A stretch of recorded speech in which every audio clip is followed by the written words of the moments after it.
मानवेंद्र सिंह जसौल का बीजेपी में आना बाड़मेर जैसलमेर लोकसभा क्षेत्र में अलग ही मोड़ लेके आने वाला है। जी हाँ, अब यहाँ पर जो भाटी के समर्थक हैं, यानी कि रविंद्र सिंह भाटी के समर्थक और मानवेंद्र सिंह जसौल के समर्थक, जो एक ही समाज से आते हैं, अब वो असमंजस की स्थिति में पड़ जाएंगे। और कैसे अब बीजेपी अपना माहौल वहां पर बनाने वाली है जसौल को लाकर, और भाटी के खेमे में सेंध लगाने वाली है। कैसे क्या होगा बाड़मेर जैसलमेर लोकसभा क्षेत्र में, सब कुछ मैं आपको बताऊंगी डिटेल में। लोगों की प्रतिक्रियाएं भी बताऊंगी कि इस पर कौन क्या कैसे कह रहा है, क्या सोच रहा है और कैसे होंगे इसके परिणाम। सब कुछ जानने के लिए जुड़े रहेगा आखिर तक मेरे साथ। नमस्कार, मैं हूं चेतना शर्मा। आप देखना शुरू कर चुके हैं राजस्थान संवाद। तो मानवेंद्र सिंह जसौल बीजेपी में आ रहे हैं। जसौल का आना यानी कि राजपूत वोट बैंक को साथ में लेकर आना।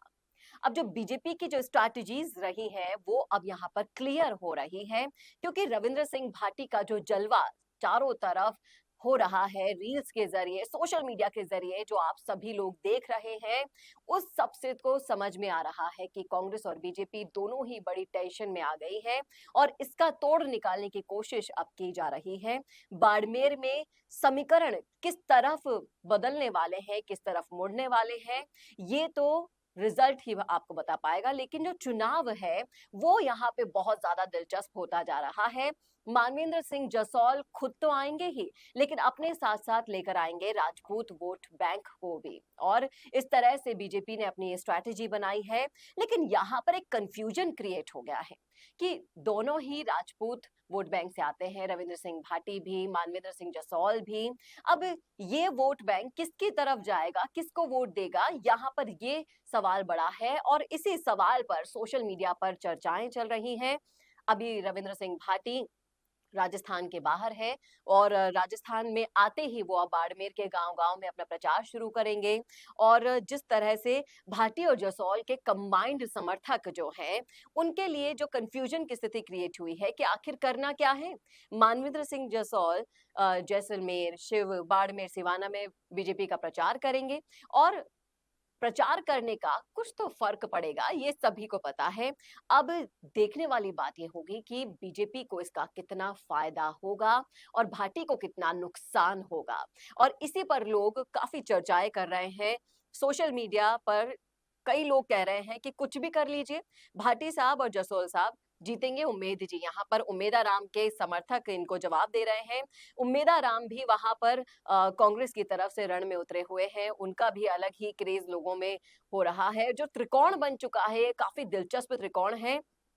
और कुछ लोगों का कहना है कि बीजेपी राजपूत वोट बैंक में सेंधमारी के लिए जसौल को लेकर तो आ रही है, लेकिन इसका फायदा कांग्रेस पार्टी को चला जाएगा, उम्मेदाराम जी को चला जाएगा। और बाड़मेर जैसलमेर में निर्दलीय की राजनीति को खत्म कर दिया जाएगा, ये उनका कहना है। और कई लोगों का ये भी कहना है कि जो रविंद्र को वोट देना चाहते हैं, जो भाटी को वोट देना चाहते हैं, वो भाटी को ही देंगे, चाहे से कोई भी आ जाए यहाँ पर। अगर उनके पास ऑप्शन रहेगा भाटी और बीजेपी, तो वो भाटी को वोट देंगे जो भाटी के समर्थक होंगे। और जिस तरह से कई लोगों का ये भी कहना है कि मानवेंद्र सिंह जी के बीजेपी में शामिल होने से बाड़मेर जैसलमेर में बीजेपी को मजबूती मिल जाएगी और भाटी को वहां पर नुकसान होना तय है। कई लोगों का ये मानना है कि कोई असमंजस की स्थिति बिल्कुल नहीं है। और ये मानवेंद्र सिंह जसौल जिस तरह से बीजेपी में आ रहे हैं, वो प्रचार प्रसार करेंगे बीजेपी का, तो वो भाटी से बड़े नेता तो भले ही है, लेकिन जो प्रभाव है वो भाटी का ज्यादा वहां पर देखा जा रहा है, क्रेज वहां पर लोगों का ज्यादा देखा जा रहा है।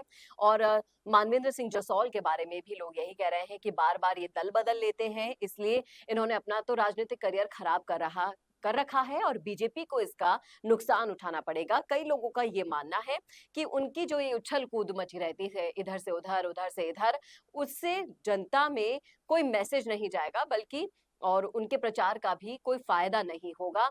और जिस तरह से मोदी जी धड़ाधड़ दौरे कर रहे हैं, रैलियां कर रहे हैं, प्रचार प्रसार कर रहे हैं, उसके संदर्भ में अगर हम देखें तो कई लोगों का ये भी मानना है कि जितनी भी टीम लगवा ले, ए टीम बनवा लो, बी टीम बनवा लो, सी टीम बनवा लो, लेकिन कई लोगों का ये कहना है कि इसका फायदा जो भी वहां पर चल रहा है उसका ऑपोजिशन को मिल जाएगा।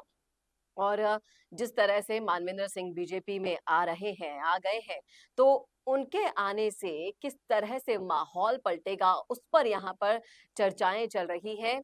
और कई लोगों का कहना है कि मानवेंद्र जी खुद भी लड़ सकते थे चुनाव, और जिस तरीके से वो वापस आ रहे हैं, तो बाड़मेर जैसलमेर लोकसभा क्षेत्र में जो स्थिति बनी है लोगों के लिए, स्पेशली राजपूत वोट बैंक के लिए, वो यहाँ पर दिलचस्प मोड़ ले चुकी है। अब मानवेंद्र सिंह जसौल का, जिस तरह से मैंने आपको बताया कि वो पार्टी बदलते रहते हैं बार-बार, अब फिर से बीजेपी में आ रहे हैं वो।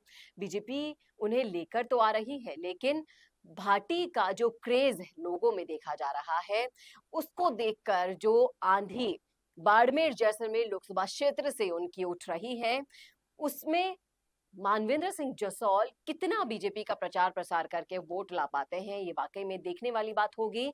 और दिलचस्प बात तो ये है कि उम्मेदाराम रविंद्र सिंह भाटी और इधर जो बाड़मेर में बीजेपी है, बीजेपी के जो टिकट लेकर चुनाव लड़ रहे हैं, ये सब किस तरह से चुनावी रण में उतरने वाले हैं, क्योंकि यहाँ पर वोट बैंक के साथ-साथ अब ये साख का सवाल भी हो गया है। जिस तरह से भाटी ने निर्दलीय रण में कूदने की तैयारी कर ली है, और जिस तरह से चारों तरफ सोशल मीडिया के जितने भी प्लेटफॉर्म्स हैं, आप देख लीजिए, वो सभी सब भाटीमय हो चुके हैं।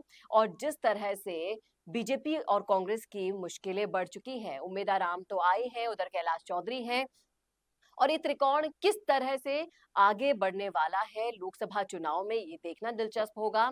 वोट बैंक की अगर हम बात करें, तो मानवेंद्र सिंह जसौल राजपूत वोट बैंक को कितना अपनी तरफ आकर्षित कर पाते हैं, बीजेपी की तरफ ला पाते हैं, ये भी देखने वाली बात होगी। क्योंकि लोग अब इस बार काम करने वाले को वोट देने वाले हैं, और किसको अपना भरोसा देने वाले हैं।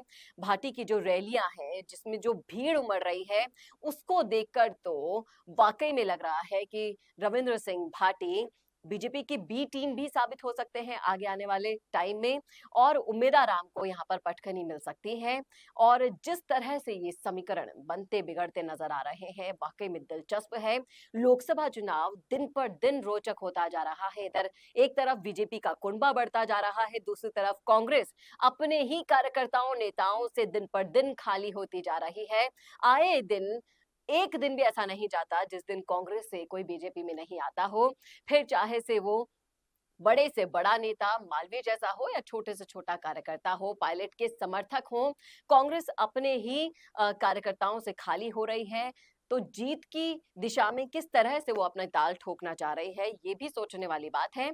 और बाड़मेर जैसलमेर लोकसभा क्षेत्र में अब जसौल का आना बीजेपी को कितना फायदा पहुंचाएगा, कितना नहीं, और भाटी को कितना नुकसान, ये तो आने वाला वक्त बताएगा। लेकिन आप जरूर बता सकते हैं कि आपकी क्या राय है इस मुद्दे पर, लिख डालिएगा जरूर कमेंट बॉक्स में। और इस वीडियो को ज्यादा से ज्यादा शेयर करना ना भूलिएगा। ऐसे ही और वीडियोस के लिए देखते रहिए राजस्थान संवाद। नमस्कार। कोरोना सोल्टेक क्वालिटी, डेडिकेशन और कस्टमर सेटिस्फेक्शन को प्रायोरिटी पर रखते हुए हर इंडस्ट्री की इलेक्ट्रिसिटी में कॉस्ट सेविंग कराने और उन्हें रिन्यूएबल एनर्जी की ताकत देने के लिए लगातार काम कर रहा है। क्योंकि कोरोना सोल्टेक में हमारा मानना है कि देश के रिसोर्सेज को सस्टेनेबल बनाने के लिए जरूरी है कि हम सबका उसमें बड़ा कंट्रीब्यूशन हो।